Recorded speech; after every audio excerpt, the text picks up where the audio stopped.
welcome back. Stoney is here, and we're going to do something a little unprecedented. This is a little out of character for us. We're going to hit you with the Stonehead right off the top.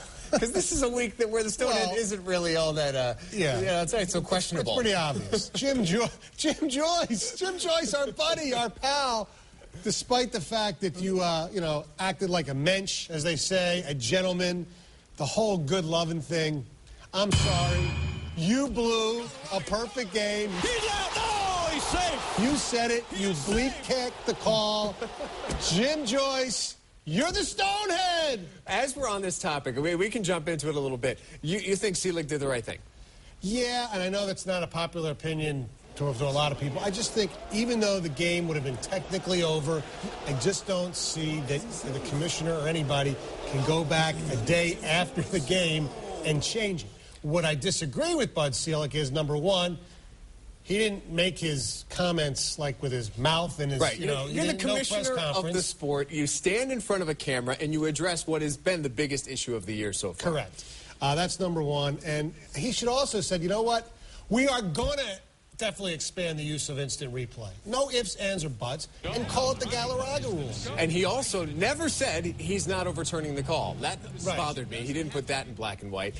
Just overall handled as Bud Selig typically handles things. Not that I'm a fashion plate, but he always dresses like a schlub. He's not, you look at, Goodell especially, and even Stern, and even, God forbid, Bettman. And they dress nice. He's always unkempt. He doesn't. He wasn't cut out for this job. No, I don't think he was. Obviously, it ended up to be one of the coolest things in sports with the way the fans of Detroit. And let me tell you something. We get, knocked a lot. The fans of Detroit and the Tigers got tons of great press for the way the fans handled it, the way the Tigers handled it. Leland, Galaragga handled it in a great gentleman way, and that stuff is good. And you know what? In a weird way, he doesn't have his perfect game, and that's a shame. But the mementos are in Cooperstown. And who are going to remember Dallas Braden's perfect game 20, 30 years from now? 20, 30 years from now, everybody will know about the Galaragga game. People will always remember this one. Let's hop into some other stuff. Most notably, this article you have in front of you that's talking about the whole LeBron James situation, the Cleveland Cavaliers coaching situation. Right, and it's kind of interesting. There's just one little line here talking, and this is by Adrian Wojnarowski of Yahoo Sports, who's pretty accurate for most things. And I'm quoting here, Danny Ferry, who resigned as general manager of the Cavaliers. Ferry fought to retain Mike Brown, but Dan Gilbert, the owner of the Cleveland Cavaliers, a staunch Michigan State man, is determined to hire away Tom Izzo. Well, there you go.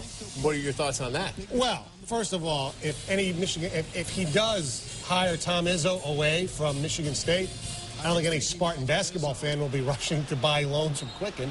Good point. I always saw Tom Izzo as a college coach. It would be a lot easier if LeBron James was there, so maybe he could succeed. I still don't think it's going to happen, no matter how much Dan Gilbert wants him. Although, a lot of times, if you're going to just keep throwing money away, and it also says in this article that Dan Gilbert wants to be like Jerry Jones, so maybe he'll just throw money to get his guy. He went to State. He knows Tom Izzo's a good coach. Maybe he's going to get his way. Tom Izzo or not, it does seem that they've really laid the deck so that LeBron James can dictate what goes on in Cleveland if he does want to stay there. Yeah, absolutely. I think it's going to be his show to run. What do you make of the chatter today about the fact that the Big 12 has told Nebraska and Missouri, pony up by the end of this week, let us know whether or not you're going to go to the Big Ten? I think that means they're going to the Big Ten. That's what I think it means. And when you hear the Pac-10 going after some of the other schools, it's going to be, we might actually find something out in the next week. But you can't be satisfied with just Nebraska and Missouri, can you? Who else has to come? What other type of school? Do you have to get to Texas? That'd be great if they could get to Texas, but they probably won't. Obviously, you still want, believe it or not, Notre Dame, but I don't think they're coming.